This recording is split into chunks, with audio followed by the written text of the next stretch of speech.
어제 말씀, 지난주 말씀에 이어서 같이 나가죠. 결국 이 12장 전체의 그 주제를 하나로 말하면 힘이에요, 힘. 힘의 근원을 어디에 두고 있느냐. 남유다의 왕의 르호보암은 이 힘을 가지고 있는 힘을 지키고 싶고, 이걸 지키기 위한 방법을 억압으로, 과시로 나타냈습니다.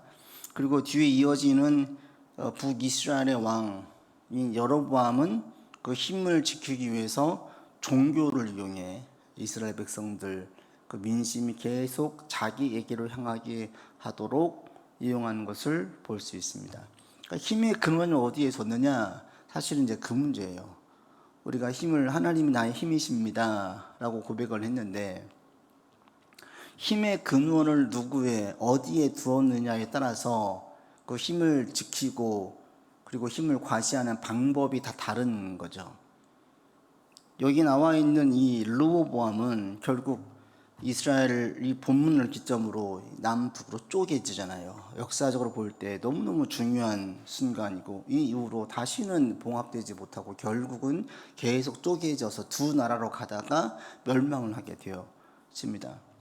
근데 이걸 이끌었던 이 장본이 르호보암인데, 사실은 더 큰 책임이 르호보암이 아닌 그의 아버지 솔로몬에게 있죠. 우리가 이 사실을 절대 간과하면 안 됩니다. 솔로몬이 죄를 지었던 인생 노년 후반부에 죄를 지었던 그 죄는 단순히 자신에게만 영향과 문제가 있었던 게 아니라 자기 자녀에게도 그대로 영향을 주었다는 거예요. 아버지를 보면서 뭘 보겠습니까? 힘을 가지고 과시하고 누르고 그 자기 앞에 꼼짝 못하는 백성들을 보면서 동일하게 그걸 키워간 거예요. 그 마음을 키웠기 때문에 자기도 그렇게 하고 싶은 거죠. 41세에 왕이 되었을 때에 41대는 가장 이제 모든 것을 하기에 너무너무 좋을 때죠. 20대, 30대 막 청년의 혈기로 하지만 40대는 조금은 이제 완숙해질 수 있는 그런 시기임에도 불구하고 계속 아버지에 눌려 있었던 르호보암이었기에 자기가 힘을 얻게 되어지자 자기도 아버지처럼 그 힘을 과시하고 싶은 거예요. 보고 배운 게 그거였으니까. 결국 솔로몬의 그 죄악된 행동들이 아들 때에 가서 그대로 보여주는 것이고, 그리고 그 영향력과 권한이 컸기 때문에 그것이 죄로 나타나는 그 발현되어진 결과물 또한 너무너무 큰 거죠. 그래서 나라가 쪼개진 거예요. 그리고 그 어머니는 암몬 여인이었기 때문에 어머니에게서도 신앙적인 영향을 받을 수가 없었어요. 그런데 솔로몬의 아버지 다윗을 보면 솔로몬이 얼마나 좋은 영향을 받았습니까? 그래서 그것이 전반기 때에 국가를 잘 이끌어갈 수 있는 힘이 됐다는 거예요. 후반부에 변질되어서 문제였지, 계속 그 신앙을 지켰더라면 그 아들 르호보암에게도 좋은 영향을 미치지 않았겠습니까? 그러니까 이런 면을 보면 지금 우리가 하고 있고 행동하는 것들은 단순히 나만의 길흉 화복을 이야기하지 않아요. 그냥 나만 내가 말씀대로 살면 내가 잘 살고 죄를 지으면 내가 어려워지고, 이것이 단순하게 나의 문제만이 아니라 우리 자손 때에 가면 이게 더 크다라는 거예요. 이것을 보고 그대로 보고 자란 아이들이 성인이 되어지고 가정을 이루었을 때 그 부모가 반면 교사가 되는 거예요. 좋은 쪽이든 안 좋은 쪽이든. 그럴 때 다윗은 솔로몬에게 좋은 영향을 미쳤는데 솔로몬은 그의 아들 르호보암에게 너무나 안 좋은 영향을 미친 거죠. 그래서 그것이 쪼개지는데 순식간에, 한순간에 아무도 예상하지 못한 방식으로 쪼개어지고 다시는 봉합할 수 없는, 그렇게 되는 걸 볼 수가 있죠. 그리고 르호보암도 아버지께 좋은 걸 배우지 못했기 때문에 어떻게든지 자기 힘을 과시하고 싶은 그 욕구에 차 있다 보니까 자기 주변의 사람들을 전부 그런 사람들만 듣는 거죠. 지혜로웠던 솔로몬 시대에 활동했던 장로들의 이야기를 듣지 않고 자기와 동년배의 사람들의 이야기를만 들으면서 자기의 가려운 데를 긁어주는 그 사람들의 의견만 좋아했던 거죠. 그리고 그 결과가 이제 오늘 본문에 나와 있죠. 3번 같이 보겠습니다. 3번 읽겠습니다. 르호보암의 결정은 어떤 결과를 가져왔습니까? 결국에는 북왕국 10지파가 반란을 일으켜가지고 분열됐죠. 그죠? 10지파가 결국은 떠나가요. 르호보암 입장에선 상상도 못했을 것입니다. 못했지요. 다윗 때, 솔로몬 때에 그 수십 년간 그 한 나라로 살아왔기 때문에 당연히 그렇게 갈 거라고 알고 있었던 거예요. 당연한 게 없는 거예요, 근데 역사라는 것이. 그렇게 해서 이것이 치명적으로 영향을 미쳤어요. 이게 이제 리더의 그 권한이 미치는 힘인데, 그러니까 이런 걸 제가 제일 쉽게 볼 수 있는, 다윗 때, 솔로몬 때 그것이 순식간에 무너지는 거 보면 교회적으로 볼 때에도 이게 보이지 않습니까? 목사님이 건강하게 교회를 잘해서 크게 부흥을 했어요. 많은 곳에 영향을 미쳤어요. 그런데 후임으로 들어온 목사님이 잘못 들어와가지고 매우 세속적인 방법으로 교회를 운영하고 경영하는 사람이 들어와서 세속적인 철학으로 교회를 이끌고 가지고 교회가 완전히 와해되어지고 세상적인 모임과 똑같은 모임으로 타락적인 변질되어져 버리는 그런 교회들이 한두 교회가 아니에요. 그러니까 세워지는 건 좋은데, 그래서 목사님들이 후임을 누구로 세우느냐가 너무너무 중요한 거예요. 교회적으로 볼 때에도 이것은 보게 되어지고, 세워지는 데는 오랜 시간이 걸렸는데 무너지는 데에는 너무 한순간이에요. 그래서 우리가 하나님 안에서 세워지는 것도 중요한데 그것을 지키고 그걸 누리고 그게 계속 번성해 나가는 것은 더 힘들고 더 중요한 얘기입니다. 여러분의 삶이 이런 부분들을 잘 분별해서 나갈 수 있기를 바라고, 나의 행동이 단순히 나만의 삶의 영향으로 끝나는 것이 아니라 더 큰 문제는 우리 자녀의 삶에 너무나 지대하게 영향을 준다.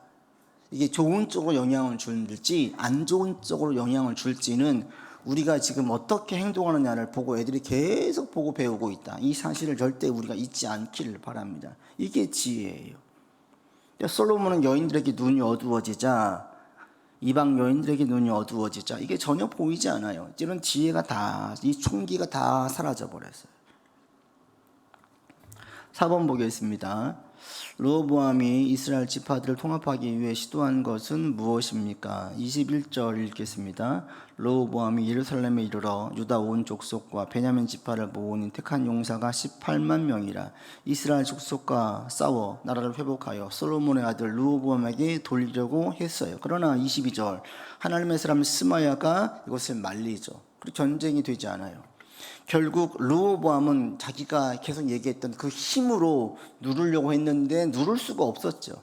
누르지도 못합니다. 결국 유다와 베냐민 두 지파만이 남유다에 붙었는데 어떻게 베냐민 지파가 유다에 들어갔을까? 베냐민 지파가 그 초대 왕인 사울 왕의 그 지파이잖아요. 그러니까 사실은 유다 지파와 가장 적대적인 관계로 갈 수 있는 지파가 베냐민 지파였는데 도리어 함께 있어요. 한 가지는 지리적인 차이도 있습니다. 이 예루살렘, 수도 예루살렘이 워낙 그 당시에 풍성했었는데 이 예루살렘 경계선 바로 옆에 있는 게 베냐민이에요. 유다와 베냐민이 경계선으로 예루살렘 경계선에 있었어요. 그러니까 이게 쪼개어지면 베냐민이 이스라엘로 붙어지게 되어지면 예루살렘을 통해서 얻었던 그 부를 놓아야 돼요. 경제적인 현실적인 면이 있어요. 또 한 가지는 다윗의 그 포용 정책이 분명 저는 큰 영향을 주었다고 생각이 듭니다. 유다 지파와 반감이 별로 없었어요. 근데 그 힘이 어디에 있었을까? 다윗이 품었잖아요. 그걸 안았어요. 그것이 베냐민 지파에게 크게 적대적인 마음을 갖지 않도록 만들었어요. 이게 오늘날 우리 한국 사회에 보면 이게 비춰지는 교훈되어진 메시지가 분명히 있지 않습니까? 이 작은 땅덩이에서 여전히 지역 감정이 크게 있어가지고 여전히, 그런데 그 시초를 보니까 정치인들이 이걸 이용했던 거였던 거죠. 일부러 지역 감정을 조장해서 자기 권력을 유지하려고. 그러니까 그것이 이 이스라엘 백성들이 했던 그 모양과 똑같은 거예요. 똑같은 거예요. 이것이 빨리 좀 깨지고 우리 민족이 정말 의회 안에서, 공의 안에서 하나가 되는, 그 지역이 중요한 게 아니라 누가 옳은 정책을 내고 옳게 가느냐 여기에만 신경을 써서 당 보고 사람을 찍지 않고 사람을 보고 좀 정말 사람을 찍을 수 있는 그런 우리나라로 좀 성장해 나갔으면 좋겠습니다. 근데 그 출발이 바로 여기에 있다는 거죠. 이게 백성들이 이제 우매함이기도 하는데, 계속 보죠. 4번 보겠습니다. 르호보암이 우리 했고요. 5번 같이 읽겠습니다. 하나님은 이스라엘의 분열에 대해 어떻게 말씀하십니까? 24절 같이 읽어보겠습니다. 24절 여호와의 말씀이 너희는 올라가지 말라. 너희 형제 이스라엘 자손과 싸우지 말고 각기 집으로 돌아가라. 이 일이 나로 말미암아 난 것이라 하셨다라 하신지라. 그들이 여호와의 말씀을 듣고 그 말씀을 따라 돌아갔다. 하나님께서 전쟁을 막으셨어요. 전쟁이 났으면 큰 싸움이 됐겠죠. 그리고 합쳐지지도 못할 겁니다. 그러니까 르호보암이 미련한 거예요. 힘으로 하면 누를 수 있을 것이다. 그게 안 되는 거예요. 이스라엘은 모세 때, 여호수아 때 이미 사사기 때 오랜 시기를 거쳐서 지파별로 결속력이 강했지 국가로 묶여진 게 아니었습니다. 국가로 묶여진 것은 사울 때부터 얼마 안 되는 거예요. 그 시기가. 그러니까 그 오랜 시간 동안 얼마든지 지파별로의 독립성이 강했는데 전혀 이걸 깨우치지 못한 거죠. 그러니까 힘으로 확 하려고 했는데 이게 되냐요? 안 돼요. 결국에 큰 피비린내 난 싸움만 날 것인데 하나님의 선자를 통하여서 이 싸움을 멈추게 했고 결국 이때부터 나라가 나뉘어져요. 그리고 이제 르호보암이 끝나는데 여로보암 또한 북이스라엘을 이끌어 나갈 때 매우 잘못된 방법으로 나라를 이끌고 나가는 것을 볼 수 있습니다. 6번 같이 읽겠습니다. 무광국 이스라엘의 왕이 된 여로보암은 어떤 불신앙적 조치를 취했습니까? 이런 조치를 취한 이유는 무엇입니까? 26절로부터 같이 우리 보겠습니다. 26절. 여로보암이 그의 마음에 스스로 이르기를 나라가 이제 다윗의 집으로 돌아가리로다. 만일 이 백성이 예루살렘에 있는 여호와의 성전에 제사를 드리고자 하여 올라가면 이 백성이 마음이 유다 왕 된 그들의 주 르호보암에게로 돌아가서 나를 죽이고 유다의 왕 르호보암에게로 돌아가리로다 하고 이에 계획하고 두 금송아지를 만들고 무리에게 말하기를 너희가 다시는 예루살렘에 올라갈 것이 없도다. 이스라엘아 이는 너희를 애굽 땅에서 인도하여 올린 너희의 신들이라 하고 베델과 단에 뭘 세웠어요? 금송아지를 세운 거예요. 금송아지를 2개를 세워가지고 이것이 너희를 구원한 신이다라고 얘기했는데 놀랍게도 백성들은 그 신을 그대로 30절 읽어보겠습니다. 이 일이 죄가 되었으니 백성들이 단까지 가서 그 하나에게 경배함이었다. 백성들이 전혀 거부감이 없이 경배를 해요. 처음에 이게 왜 거부감이 없을까라고 이야기할 때에 한 가지는 금송아지를 세웠지만 거기에다가 이름을 붙이기는 야훼로 붙인 거예요. 보이기에는 금송아지지만 이들의 생각에는 하나님으로 생각을 했어요. 그래서 거부감이 없었다라고 얘기를 하고 또 한 가지는 솔로몬 이후로 후반기에 들어가면서 이방 신전들을 막 세우면서 이스라엘 백성들도 자연스럽게 다 영향을 받은 거예요. 우상에 대하여 전혀 거부감이 없게 만들어 버린 것이 솔로몬이에요. 그러니까 이 솔로몬의 영향이 아들에게도 영향을 미쳤고 백성들에게 너무나 큰 영향을 미치지 않았습니까? 왕이 고난이 크다 보니까 왕이 무너지니까 밑에 있는 백성들도 그대로 다 무너져요. 근데 이것은 이스라엘 백성들에게 왕을 의무했을 때 하나님께서 사무엘에게 주신 그 말씀 가운데 그대로 예언되어져 있었던 거예요. 백성들이 그래서 왕의 말을 듣는데 놀라울 정도로 백성들이 사리분별을 하지 못하고 그냥 그렇게 따라가요. 역대하 11장에 보면 이 북쪽 이스라엘에 있었던 제사장들과 레위 사람들이 전부 다 예루살렘으로 옵니다. 그러니까 이 자기 목숨을 걸고 탈출한 사람들이 있었어요. 그러나 남은 이스라엘 백성들은 그냥 숭배했어요. 이게 왜 그랬을까? 백성들이 그렇게 무지해요. 그러면 그 백성들만 무지할까? 가만 보세요. 지금 세계도 마찬가지고요. 우리나라 사람도 마찬가지고요. 무지하다는 느낌이 들 때가 없으십니까? 많아요. 근데 이게 우스운 게 이 군중 심리, 여론, 민심, 다수의 행동들이 우리의 삶에 미친 영향은 어마어마해요. 한두 사람이 독립적으로 보이는 것과 대다수의 사람들이 보이는 행동은 다르고 일반적으로는 대다수의 사람들이 다 그냥 문제 없음 그러면서 가면 자기도 문제 없다라고 생각을 하고 가는 거죠. 낭떠러지 길인데 대다수가 가고 소수의 사람들만 쭈뼛쭈뼛하면서 좁은 길로 가면 대부분 심리가 대다수 사람들이 가고 있는 길이 안전하다고 느끼지 좁은 길이 안전하다고 느껴지지 않아요. 그 끝을 모르면. 저는 가만히 보면 그 유행을 타는 것들도 보면 그런 느낌도 들고 남들이 부러워할 만한 아주 비싼 그 백들, 메이커 있는 그 메이커들 보면 그것도 대단히 웃겨요. 제가 원래 그 메이커를 찾지 않다 보니까 그럴 수도 있는데 이런 것들을 좋아하는 사람들 보게 되어지면 사실은 그게 실용성에서 그걸 찾는 게 아니잖아요. 그게 훨씬 좋기 때문에 그게 비싼 게 아니잖아요. 결국은 그게 다 뭐예요? 남들의 그 마음을 넣는 거예요. 여론을 사는 거죠. 내가 인정을 받는 거죠. 인정 욕구예요. 필요성에 의해서가 아니라 모든 사람들이 그것들을 부러워하고 가지고 싶어 하니까 가진 자신이 그 소유욕에 대해서 충족하고 거기에 대해서 자기 스스로가 그 우월감과 과시욕에 빠지는 거예요. 그래서 그걸 추구하게 되는 거예요. 이게 인간의 심리인 거예요. 이 무지한 백성들이 왜 이렇게 우상을 숭배할까? 대다수가 그냥 가니까, 왕이 그렇게 만들어 놓고 지지했던 왕이 그걸 세워놓고 이야기하니 공포하자 거기에 힘이 있어요. 권한이 있고 권위가 있어요. 따라가는 거예요. 확실하게 신앙으로 있어서 분별하지 않으면 거기에 넘어가지 않을 사람이 없는 겁니다. 그래서 부귀자는 그 길로 가게 되어지고, 이것이 결국은 이스라엘 백성들 가운데 두고두고 신앙이 덫이 되어서 결국은 무너지는 것을 볼 수 있습니다. 자기 왕국을 지키려고 했던 여로보암도 결국에는 다음 세대에 가가지고 그게 끝나버리지요. 그래서 북이스라엘 가운데 계속 모반이 있는 거예요. 얼마나 어리석은지. 이스라엘 백성들이, 이스라엘 나라가 시작되어진 게 하나님께서 그들을 세웠잖아요. 하나님이 힘의 근원 되어서 그 민족이 세워졌잖아요. 이게 그 민족의 정체성이에요. 그런데 그 자체를 버려버린 거죠. 하나님을 버리고 자기 세상과 똑같은 힘으로 살려고 하니 그게 됩니까? 안 되는 거예요. 우리도 마찬가지입니다. 우리가 하나님을 우리의 힘의 근원으로 삼았습니다. 그럴 때 주께서 우리를 반드시 지켜주시고 인도하실 것이에요. 우리가 이것을 믿고 나가야 되죠. 하나님께서 지켜주실 것이다. 그럴 때 흔들리지 않기를 바랍니다. 세상 사람들이 따라가니까, 많은 사람들이 그걸 가지고 있으니까 나도 가져야 되고, 나도 그게 힘의 근원으로 삼아야 되고, 그게 없으면 불안해지고, 불안할 수 있어요. 실질적으로 남들 다 거기서 안정을 취하고 있는데 내가 그렇게 안정을 취하지 못하면 나는 불안한 마음이 자꾸 드는 거예요. 그 환경에 의해서. 그럴 때 그걸 이겨내는 그 힘이 필요하다는 거죠. 그게 믿음이고, 그게 확고한 신앙을 가질 때 흔들리지 않을 수 있습니다. 우리가 그렇게 분명하게 붙들고 나갈 수 있기를 바랍니다. 결국 이스라엘 백성들 여로보암은 자기 힘을 지키려고 금송아지를 세웠죠. 세운 이유는 분명하죠. 정치적인 계산이죠. 이 백성들이 또 예루살렘으로 왔다 갔다 하다가 마음이 변덕이 생길까, 그렇게 해서 세운 거, 아예 못 가게 차단을 해버리려고 금송아지를 세웠던 것이죠.